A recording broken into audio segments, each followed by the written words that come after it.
Seguro que muchos de nosotros, al salir la versión 3.0, caímos en la trampa de los Aranara.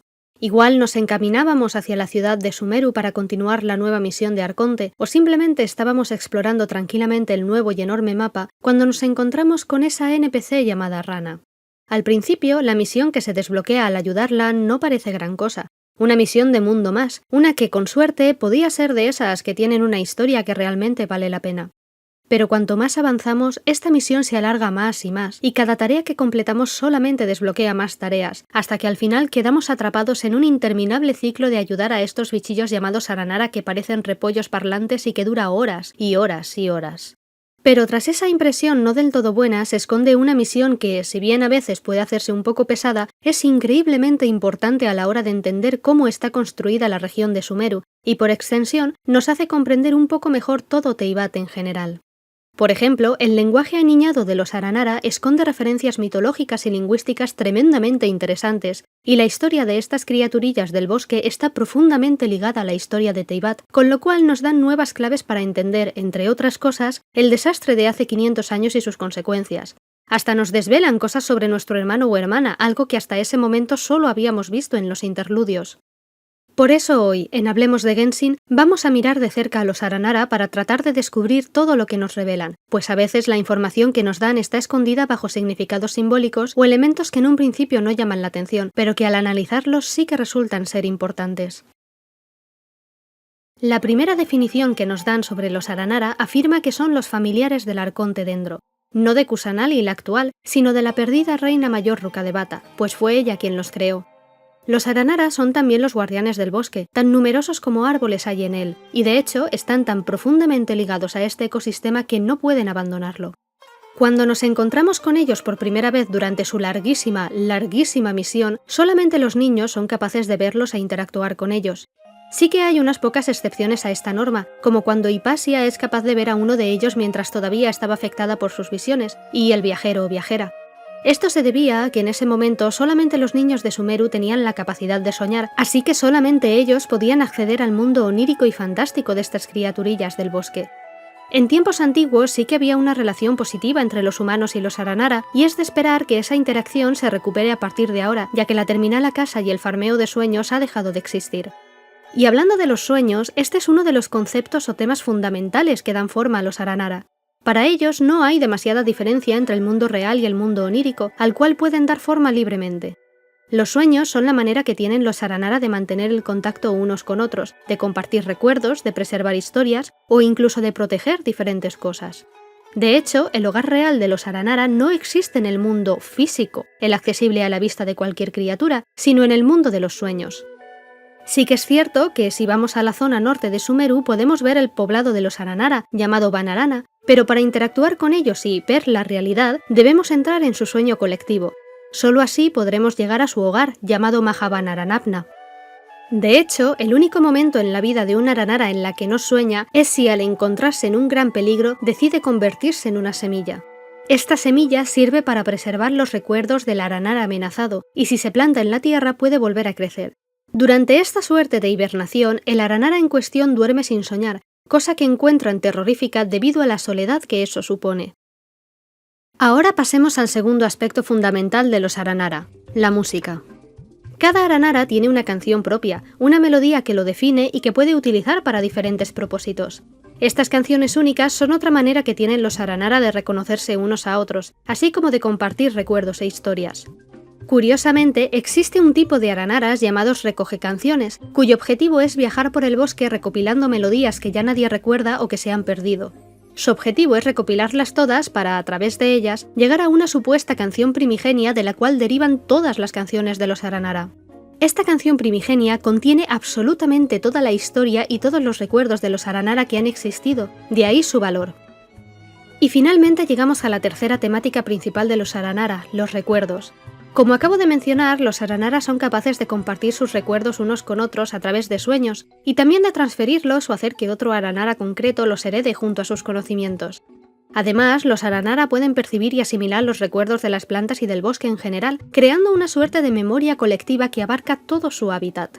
Los recuerdos de los Aranara siempre quedan conservados en algún lugar, sea en sueños, en recuerdos compartidos o almacenados entre los recuerdos de las plantas. De ahí nace la creencia de que el bosque siempre recuerda, una frase que nos repiten en múltiples ocasiones durante nuestras aventuras con ellos. Es esta la razón por la que no parece importarles demasiado olvidar cosas o quemar sus recuerdos para alimentar su Ararakalari en momentos necesarios, pues esos preciados recuerdos que pierden no se pierden en realidad. Al ser también criaturas muy dadas a compartir historias, tanto propias como oídas de otros Aranara, hacen un gran trabajo de preservación de la memoria colectiva de su especie.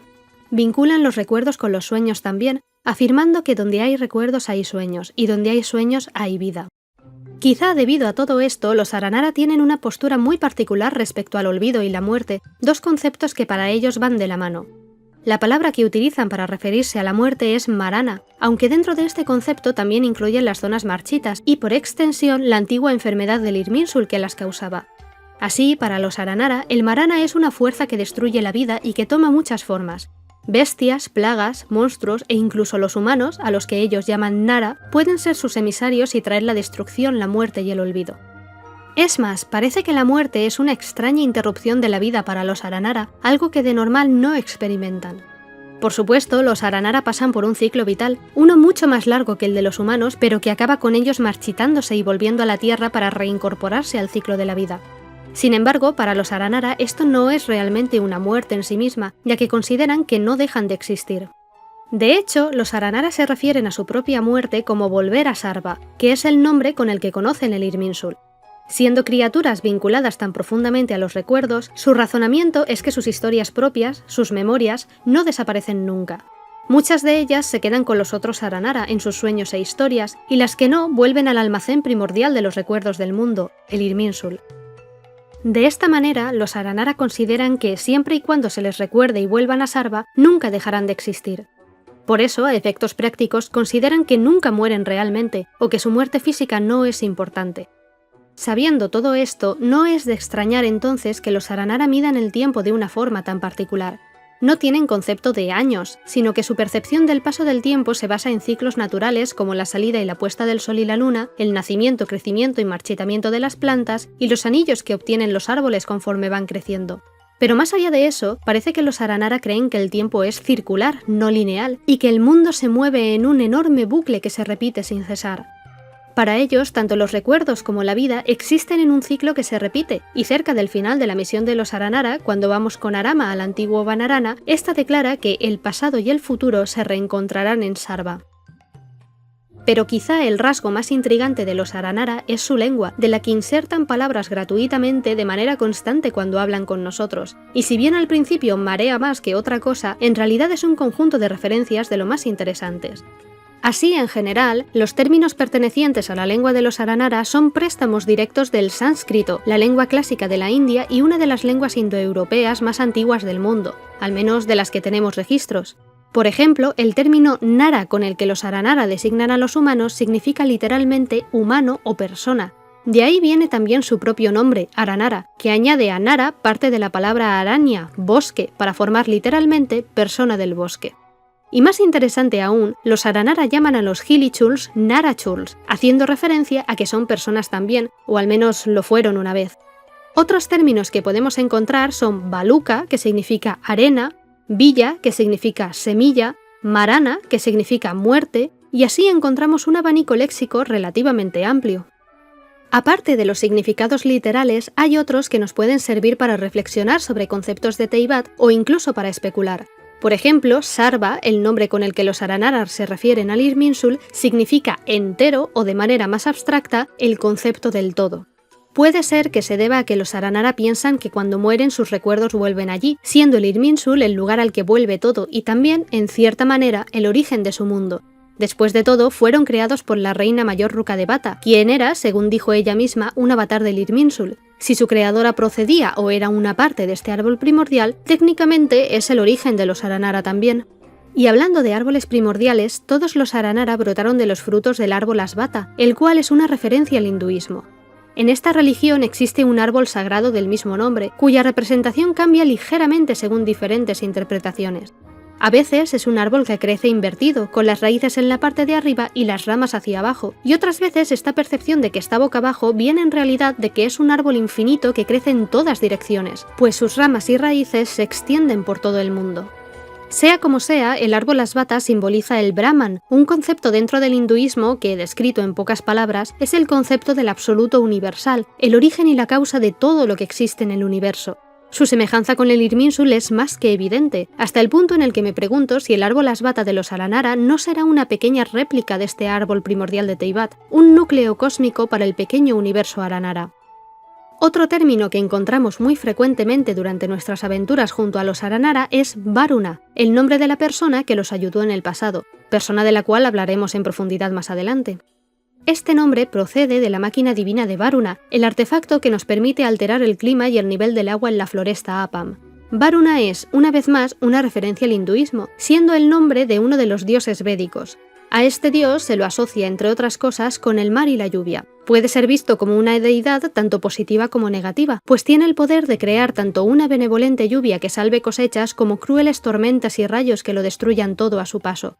Esta referencia tiene mucho sentido, pues la máquina divina de los Aranara fue construida con el propósito de crear lluvia que nutriese el bosque y lo llenase de vida. En realidad, la misión de los Aranara, así como los lugares relacionados con ellos, poseen muchísimas referencias al hinduismo y al lenguaje sánscrito, aunque en este vídeo me he detenido solamente en las que me parecieron más importantes. Como último dato curioso, y simplemente porque me hizo gracia, Utsava, el nombre del festival de los Aranara, significa literalmente festival, aunque normalmente ese término se asocia con celebraciones específicamente religiosas. Aún así, me parece muy gracioso que el festival Utsava sea el festival. Los Aranara, por supuesto, también tienen una historia. Hace mucho tiempo, la reina de las plantas, también conocida como la reina Ranjani, transformó parte de las arenas doradas e inertes de Sumeru en un bosque con el objetivo de llenar la tierra de vida y sabiduría. Poco después, los humanos empezaron a vivir allí, pero pese a que trajeron muchas bendiciones con ellos, estaban muy solos. Por eso, la creadora del bosque fue al templo Asvata y cantó. Un árbol respondió a su llamada, brotando desde Sarva y convirtiéndose en el árbol Asvata.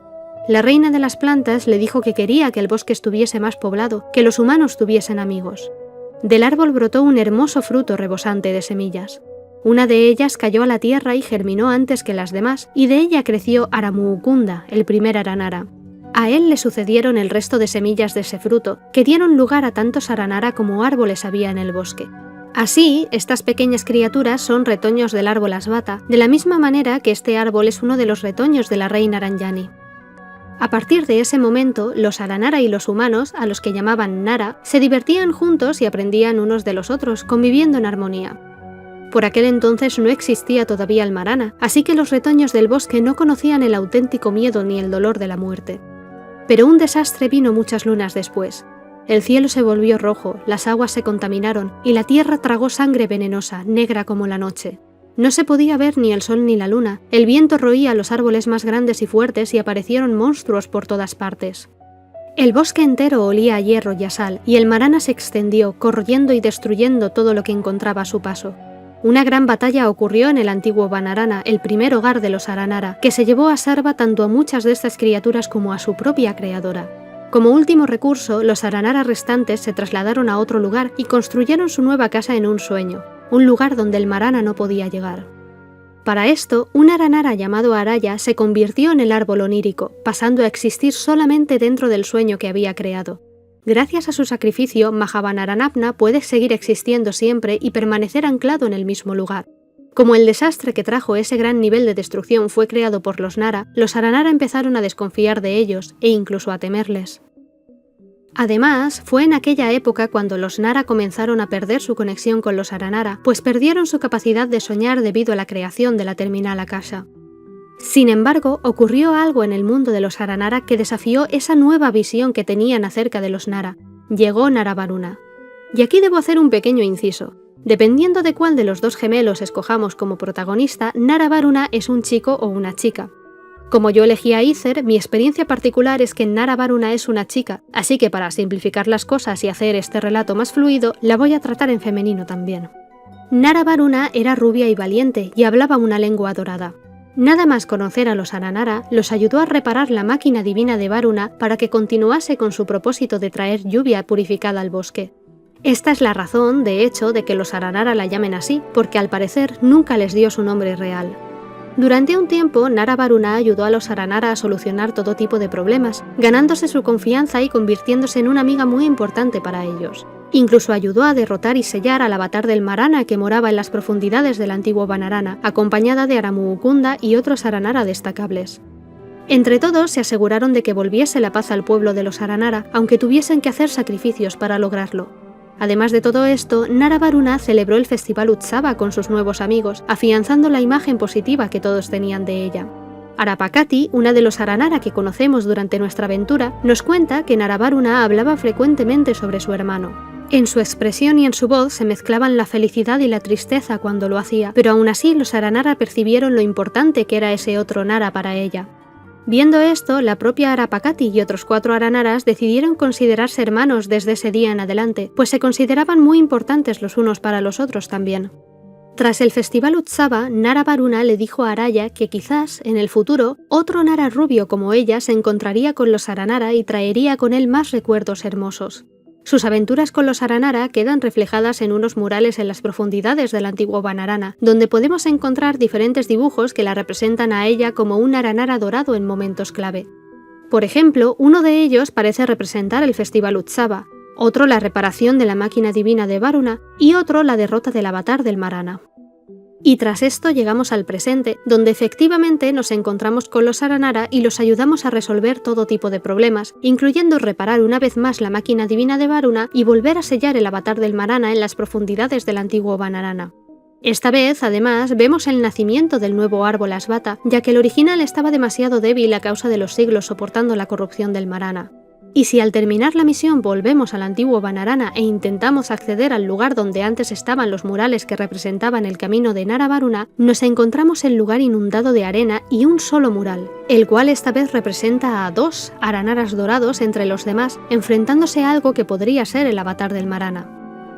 Y si miramos hacia el futuro, es de esperar que a partir de ahora la relación entre los Aranara y los Nara comience a mejorar, pues tras los eventos de la misión de Arconte de Sumeru, tanto la corrupción del Irminsul como el sistema Akasa han dejado de existir. Pasemos ahora a la que creo que es la parte más interesante de todo esto. Analicemos un poco en profundidad la historia de los Aranara y lo que nos revela, o la información que nos da y que podemos utilizar para especular. Lo primero que me llamó la atención al investigar la historia de los Aranara tiene que ver con Rukkhadevata. Como ya sabemos, en el último acto de la misión de Arconte de Sumeru, la conciencia residual de Rukkhadevata que todavía quedaba en el Irminsul fue borrada por Nagida, siendo esta la manera de hacer desaparecer definitivamente el conocimiento prohibido, aquello que causaba la enfermedad del Irminsul, las zonas marchitas y la Eleazar. Otra consecuencia de esto, como también sabemos, es que Rukkhadevata ha desaparecido por completo de los registros del Irminsul y por tanto absolutamente nadie en Teyvat recuerda que alguna vez existió, salvo el viajero o viajera y posiblemente alguna que otra persona más que parece escaparse de las reglas de este mundo. La desaparición de Rukkhadevata llega hasta tal punto que cambian cosas en el juego, desde descripciones de materiales y líneas de voz de diferentes personajes hasta la información de algún que otro libro del archivo. Y sin embargo, todavía quedan rastros de su existencia y sus acciones. Cuando los Aranara nos hablan de su creadora, a veces nos dicen directamente que es la Arconte Dendro o la Reina Mayor Rukkhadevata, pero también le dan otros nombres. Por ejemplo, el Aranara que nos cuenta historias, ubicado junto al árbol onírico, se refiere a ella como la maestra de las plantas, y cuando Arama nos narra la creación del árbol Asvata original, la llama Rey Naranjani. Este último nombre aparece todavía en la descripción del catalizador fruto de la culminación y se hace referencia muy vagamente al Arconte Dendro original en los sets de artefactos Recuerdos del Bosque y Sueños Áureos, mencionándola como parte de la tríada de dioses que eran el Rey Escarlata, la diosa de las flores y la Reina Mayor Rukkhadevata.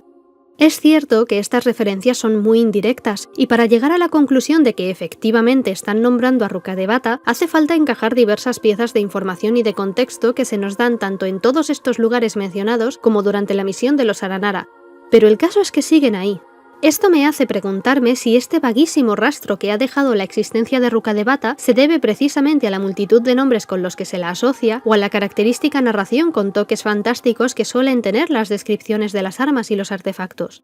Por supuesto, también cabe la posibilidad de que me esté equivocando totalmente, aunque en ese caso me pierdo a la hora de averiguar quién es la Reina Naranjani y por qué creó ella a los Aranara, ya que esta información concreta se nos da durante la misión de los Aranara antes del borrado de Rukkhadevata. El otro aspecto más interesante de nuestras aventuras con los Aranara es, por supuesto, la existencia de Nara Varuna.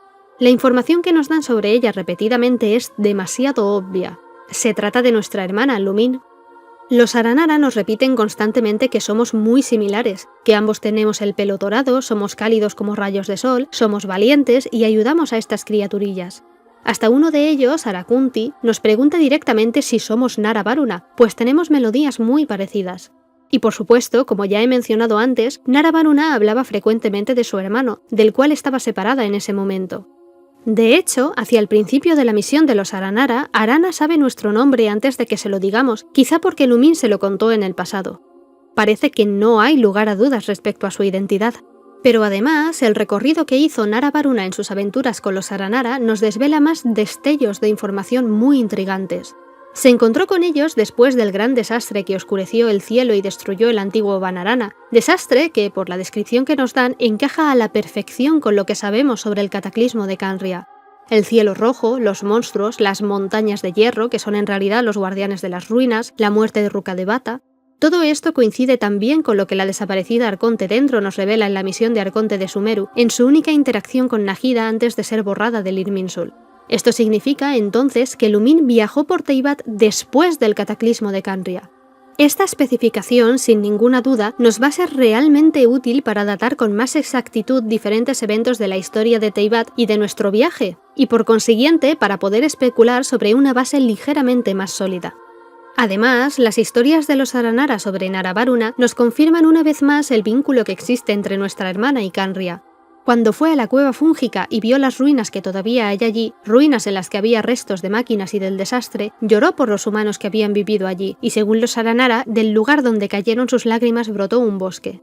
Quitando el componente más fantástico, que quizá tenga una explicación y realmente ella causase de alguna manera el nacimiento de un bosque, lo que sí nos queda claro es que ya por aquel entonces existía un fuerte vínculo entre Lumin y la nación de Canria. Este vínculo ya nos ha sido mostrado varias veces tanto directamente dentro del juego como a través de contenido promocional. Por último, se nos revela un poquito más de información acerca del viaje de Lumin a través de la canción de Arayasa. Un Aranara recoge canciones que aprende estas de los humanos, no de los Aranara. Voy a recordar lo que dice la canción, pero apunto que añadiré las palabras que faltan para hacerla más coherente, y para no ponerme a hablar como un Aranara. La siguiente melodía es la canción de una joven que busca a un ser querido. Al principio de su viaje, esa joven tenía los ojos de color ámbar sin un ápice de tristeza. Nuestros destinos son como dos perlas que nacieron juntas. Ah, incluso si el destino quiere nublar tus ojos, este recuerdo dará frutos tan rojos como una granada. Lo primero que nos confirma esta canción es que Lumin viajó por Teyvat buscando a su hermano, de la misma manera que el viajero está haciendo ahora. No es demasiado sorprendente, aunque la circularidad de los eventos de Genshin en general es más que curiosa. El tema de los bucles y los ciclos que se repiten no para de repetirse, irónicamente, y me pregunto incluso si este viaje que estamos haciendo ahora es realmente el primero que hemos hecho. La línea de incluso si el destino quiere nublar tus ojos me intriga enormemente, sobre todo si tomamos la definición de destino que nos dan Nahida y Rukkhadevata durante su encuentro en la misión de Arconte. El destino es el conocimiento definitivo, y a él están vinculados los recuerdos y experiencias pasadas de cada individuo. Por eso, incluso Nahida, que comparte su origen y su naturaleza con Rukkhadevata, puede tener un destino propio y separado del de su creadora. Y volviendo al viajero, podemos percibir que le faltan recuerdos sobre su pasado, aunque no sepamos exactamente qué recuerda y qué no. ¿Y si esta falta de recuerdos es el destino que nubla sus ojos y que le ha hecho olvidar también su propósito? ¿Quién nos dice que no estamos atrapados en un gigantesco bucle en el que Aether y Lumin se buscan mutuamente sin llegar a encontrarse nunca, y ese es el destino que debemos romper? Después de todo, todavía sabemos muy poco acerca del pasado de los viajeros, y una circunferencia vista desde muy cerca parece una línea recta. Y tanto en la misión de los Aranara como en la misión de Arconte de Sumeru nos han hablado repetidamente del ciclo interminable del tiempo, la vida y la muerte, y del concepto del samsara como ciclos recurrentes. Otro detalle de esta canción que me llama la atención es la mención a las perlas. No puedo evitar acordarme de la historia que nos cuentan cada vez que se reinicia el pase de batalla, aunque sea solamente porque todavía es una de las piezas que conforman el gigantesco puzzle que es Teyvat que todavía no sé dónde encajar. Hay elementos comunes con la historia de los viajeros, una hermana que baja del reino de los cielos y que se convierte en la soberana del reino de la oscuridad, un hermano que emprende su viaje después para cumplir el objetivo que ella no pudo, Hasta se menciona el tema del olvido y lo que me hace relacionarlo con esta canción, la misteriosa perla del Génesis. A día de hoy sigo rompiéndome la cabeza intentando descubrir el significado de todo esto, sobre todo después de los eventos de la misión La Transposición de la Génesis, donde Nahida pudo preservar los recuerdos de Scaramuccia disfrazándolos de cuento. Lo único que me disuade de considerar la historia del pase de batalla como la historia de los viajeros es el hecho de que el género de cada uno de los protagonistas sea fijo. Pero quién sabe, quizá el primerísimo viaje de los hermanos comenzó así. Lo último que quiero mencionar sobre la canción de Arayasa, también en esta línea, es la posibilidad de que la aprendiese de nada más y nada menos que Venti. ¿Y qué pinta Venti aquí? Como he explicado antes, Arayasa aprende sus canciones de los Nara, y tras escuchar esta, el viajero le pregunta si la aprendió de un bardo. Además, mucho antes en esta misma misión, un habitante de la aldea Pimara, el abuelo Amadía, nos cuenta que hace mucho tiempo se encontró con un bardo en el bosque, el cual le regaló una lira decorada con motivos de Mondstadt. Todas estas coincidencias me llevan a pensar que el bardo del cual aprendió la canción Arayasa es precisamente Venti, el cual debió visitar los bosques de Sumeru hace mucho tiempo, y el hecho de que él cante sobre el viaje de Lumin es más que sospechoso. Después de todo, una de las líneas de voz de Venti nos deja caer de manera bastante directa que recuerda cosas que nosotros no. Específicamente, recuerda habernos conocido y haber viajado con nosotros antes. Pero continuemos ahora con teorías más ligeritas.